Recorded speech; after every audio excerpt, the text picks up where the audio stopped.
কিছুদিন আগেও বরিশালের আড়তগুলোতে সবজির বেশ চাহিদা থাকলেও এখন পরিস্থিতি পুরোই উল্টো। সিটি মার্কেটের আড়তগুলোতে এখন সবজি কেনার যেন মানুষই নেই।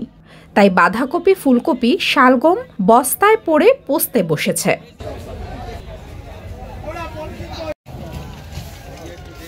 আড়তদাররা বলছেন, বরিশালের বাজারে সর্বোচ্চ সবজিবাহী বড় গাড়ি আসার কথা ৮টি, সেখানে গাড়ি আসতেছে কমপক্ষে ২০টি।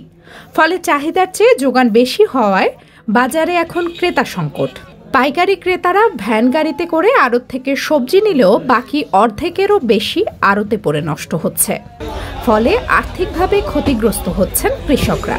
খেতে এখন পালে ট্রাক্টর চালাই দেয় এই অবস্থা আর কি।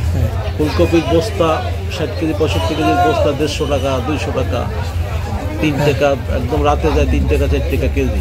সকালবেলায় আর দাম নাই, চাহিদার তুলনায় যোগান বেশি। আপনার যেখানে বরিশালে গাড়ি দরকার সর্বোচ্চ ৮টা, এখানে গাড়ি ঢোকে ২০ থেকে ৩০টা। ঠিক আছে, চাহিদা আছে আপনার ৪০০ বস্তা, ঢোকে ৪০০০ বস্তা। যার জন্য বাজারে কাঁচামালের বাজারে পুরো ধস, চাষিদের অবস্থা খুব খারাপ। আড়তের কর্মচারীরা বলেন, এখন অনেক কাঁচামাল নষ্ট হয়ে যাচ্ছে, ক্রেতা নেই, কিন্তু খুচরা বিক্রেতাদের কিনতে হচ্ছে বেশি দামে। তো আমাদের আজকে বাজার খুবই খারাপ। বিটকপি আমরা ২০০ টাকা বস্তা বেচতেছি, যা আমাদের ভাড়াও উঠবে না। পাতাকপির দাম আমরা ৬০ টাকা ৮ টাকা বেচতেছি, সিম বেচতেছি ১৫ টাকা। ফুলকপি আজকে চলে না ভালো, বস্তা আমরা ঠিকই বেচতেছি। সব কিছু মিলিয়ে খুবই খারাপ। বস্তা আমরা ২০০ ২৫০ এরকম বেচতেছি, কেজি পরে ৩ টাকা ৪ টাকা কেজি পরে। আমাদের তো মূলত আমরা মাল বেচতে পারলে তারা মনে করেন ভালো থাকে, ভালো দাম বেচতে পারলে চাষিদের ভালো অবস্থা হয়, তাহলে চাষিদের অবস্থাও তো খারাপ। আপনার ধনেপাতা বাজার ছিল ৫০ টাকা, আজকে একটু মাল বেশি হওয়ার কারণে ৪০, ৩০, ২৫, ২০ এইভাবে বিক্রি হচ্ছে। বিক্রি মোটামুটি খারাপ না, ভালোই হচ্ছে। দাম আপনার কমে গেছে, এই জন্য মাল যতটুকু পরিমাণ আর কি আসে তার দ্বিগুণ ডাবল আসছে, এই জন্য দাম।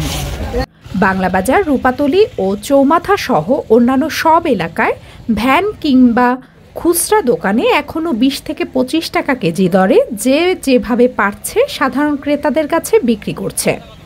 তবে সরকার এসব সবজি সংরক্ষণে হিমাগারের ব্যবস্থা করলে এরকম লাখ লাখ টাকার সবজি পচনের হাত থেকে রক্ষা পেত। একই সঙ্গে কৃষকও এরকম আর্থিক ক্ষতির শিকার হতেন না। মতবাদ নিউজ ডেস্ক, বরিশাল।